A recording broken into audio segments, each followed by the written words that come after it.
نحمدہ و نصلی علی رسولہ الکریم۔ رمضان المبارک کے عظیم مہینے میں ایک اسلامی گھر کیسا ہونا چاہیے؟ یقیناً گھر اللہ رب العالمین کی دنیا میں بے شمار بڑی بڑی نعمتوں میں سے ایک بڑی نعمت ہے۔ رمضان ہو یا غیر رمضان ہو، مسلمان کا اسلامی گھر اس کی بنیاد تقوی پر ہونی چاہیے۔ قرآن مجید میں اللہ رب العالمین نے فرمایا افمن اسس بنیانہ علی تقوی من اللہ ورضوان خیر ام من اسس بنیانہ علی شفا جرف ہار فانہار بہ فی نار جہنم۔ کیا وہ شخص جس نے اپنے گھر کی عمارت کی بنیاد اللہ کے تقوی اور اللہ کی رضامندی پر رکھی، وہ بہتر ہے یا جس نے ایک گرنے والے تودے کے کنارے پر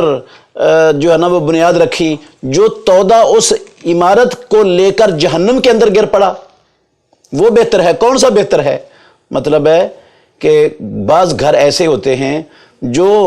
اپنے ساکنین کو لے کر، اپنے اہل کو لے کر جہنم کی آگ میں گر جاتے ہیں، اور قرآن مجید میں اللہ رب العالمین نے ایمان والوں کو مخاطب کر کے حکم دیا ہے یا ایھا الذین آمنوا قوا انفسکم واہلیکم نارا وقودھا الناس والحجارۃ علیہا ملائکۃ غلاظ شداد لا یعصون اللہ ما امرہم ویفعلون ما یؤمرون۔ اے ایمان والو، اپنے آپ کو اور اپنے بیوی بچوں کو جہنم کی آگ سے بچا لو، جس کا ایندھن لوگ ہیں اور پتھر ہیں، جس پر بڑے سخت دل فرشتے اللہ رب العالمین کی طرف سے مقرر ہیں، اور ہمارے گھر ہمیں لے کر جہنم میں نہ گر جائیں۔ اس کے لیے ہمیں کیا کرنا چاہیے؟ ہمیں اپنے گھروں کے اندر سب سے پہلے اپنے آپ کو اور اپنے تمام متحد لوگوں کو 5 وقت کی نماز کی تلقین کرنی چاہیے۔ قرآن مجید میں اللہ رب العالمین نے اسماعیل علیہ السلام کا تذکرہ کرتے ہوئے فرمایا وَكَانَ يَأْمُرُ أَهْلَهُ بِالصَّلَاةِ وَكَانَ عِنْدَ رَبِّهِ مَرْضِيًّا۔ اسماعیل علیہ السلام وہ اپنے گھر والوں کو نماز کا حکم دیتے تھے۔ اسماعیل علیہ السلام کی سنت کو پورا کرنے کا حکم اللہ نے محمد الرسول اللہ صلی اللہ علیہ وسلم کو دیا، اور آپ کے ذریعے ہمیں بھی یہ حکم ہے وَأْمُرْ أَهْلَكَ بِالصَّلَاةِ وَاسْتَبِرْ عَلَيْهَا۔ اپنے گھر والوں کو نماز کا حکم دو اور اس پر ہمیشگی اختیار کرو۔ یہ حکم رسول اللہ صلی اللہ علیہ وسلم کو بھی ہے، اور امام الانبیاء کے ذریعے یہ قیامت تک آنے والے تمام آپ کے امتیوں کو حکم ہے کہ ہم اپنے گھروں میں نمازوں کا اہتمام کروائیں، کیونکہ جو نماز نہیں پڑھتے لوگ انہوں نے تو جہنم میں جانا ہے۔ جس طرح سورہ مدثر کے اندر اللہ نے کہا وہ جہنمیوں سے پوچھیں گے ما سلککم فی سقر، تو ان کا جواب ہوگا لم نک من المصلین۔ اور بھی بے شمار دلائل ہیں اس کے۔ پھر گھر والوں کو جہنم کے اندر گرنے سے بچانے کے لیے ذمہ داری ہے گھر کے افراد پر، بیوی پر، خامند پر، جتنے بھی گھر کے سربراہ ہیں، بڑے ہیں، سب پر ذمہ داری ہے کہ وہ ان کو عقیدہ توحید سکھائیں، رسول اللہ صلی اللہ علیہ وسلم کی سنت کا خوگر بنائیں۔ پیارے پیغمبر اب گھر میں تمام کام کرتے ہوئے، خواتین بھی، تمام لوگ محمد الرسول اللہ صلی اللہ علیہ وسلم کی سنت کا خیال رکھیں، اٹھتے ہوئے، بیٹھتے ہوئے، سوتے جاگتے ہوئے اور چلتے پھرتے ہوئے، ہر کام کرتے ہوئے اللہ کے نبی کی سنت کا خیال رکھیں، اس پر گھر والوں کی تربیت کریں۔ گھر کی عورتیں وہ گھر میں پردے کا خاص اہتمام کریں، کسی کو بغیر پردے کے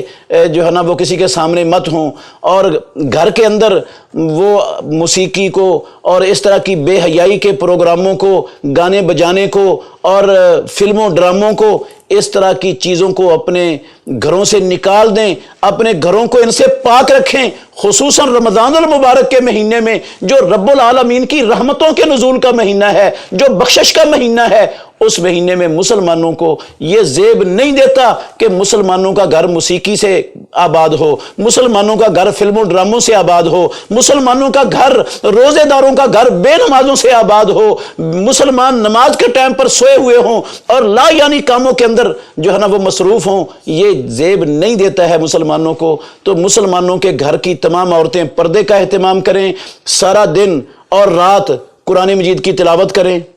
اللہ رب العالمین کی راہ میں اللہ کا دیا ہوا مال خرچ کریں،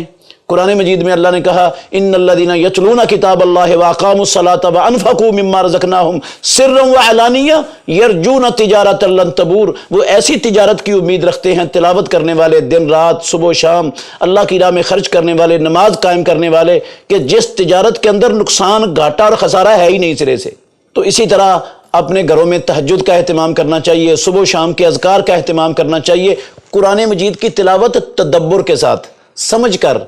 ہونی چاہیے، اور جو ہم سمجھتے جائیں اس کے مطابق اپنے عقیدے کو، اپنے عمل کو، اپنے شب و روز کو، اپنے گھر کے ماحول کو بناتے چلے جائیں۔ گھر سے ہر نافرمانی والی چیز نکال دیں، بے پردگی جہاں ختم ہو، موسیقی جہاں ختم ہو، وہاں لا یعنی بے مقصد جو جانداروں کی تصویریں ہیں، یہ مجسمے ہیں، یہ گڑیاں ہیں، یہ کتے بلے ہاتھیوں کے بت ہیں، یہ اس طرح کی چیزیں ہیں، ان سے مسلمانوں کا گھر رمضان المبارک کے اندر خاص طور پر پاک ہونا چاہیے، کیونکہ رمضان المبارک کے اندر پروردگار رحمتوں کے دروازے کھولے ہوئے ہوتے ہیں، اور ایسے گھر میں جہاں جانداروں کی تصویر ہوں، یہاں مجسمے ہوں، وہاں تو رحمت کا فرشتہ نہیں آتا، خواہ وہ گھر محمد الرسول اللہ صلی اللہ علیہ وسلم کا کیوں نہ ہو، وہاں رحمت کا فرشتہ نہیں آتا، تو ہمارے گھر میں کیسے رحمت کا فرشتہ آ جائے گا؟ کیسے رحمت کے مستحق بن جائیں گے ہمارے گھر؟ تو ہمارے گھروں میں جو چیزیں آج کل بہت سے گھر ہیں مسلمانوں کے، جن گھروں میں ان دنیا کے موسیقی میں، گانے میں، فلموں میں، ڈراموں میں اور گپوں میں اور لا یعنی چیزوں میں مصروفیت کی وجہ سے تلاوت اٹھ گئی، نمازیں ختم ہو گئی، پردہ ختم ہو گیا، اور غیر محرموں کی مجالس غیر محرم عورتوں کے ساتھ وہ قائم ہونے لگیں، اور سارا نافرمانیاں اور برائیاں ہمارے گھر ان کی اماجگاہ بن چکے ہیں۔ ہمیں ان ساری چیزوں کو بدلنا ہے۔ یہ رمضان المبارک کے اندر گھروں کا، مسلمانوں کے گھر کا یہ ہونا چاہیے کہ وہاں نماز کی بات ہو، وہاں تلاوت کی بات ہو، وہاں قرآن کو سمجھنے کی بات ہو، وہاں ہمارے گھروں میں کاش اللہ رب العالمین کے دین کا علم داخل ہو جائے، کاش علم و عرفان کے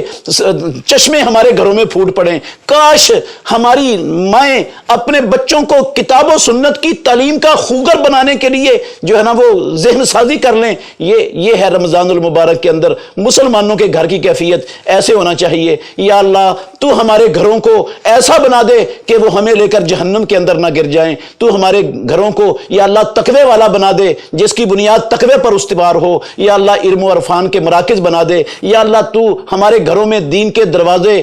دین کے علم کے دروازے کھول دے، یا اللہ رحمتیں ہمارے گھر میں نازل ہوں، ہمیں رمضان المبارک کے اندر ایسا گھر بنانے کی توفیق عطا فرما۔ بہترین صدقہ جاریہ حاصل کرنے کے لیے اس ویڈیو کو لائک، کمنٹ اور شیئر کرنا مت بھولیں۔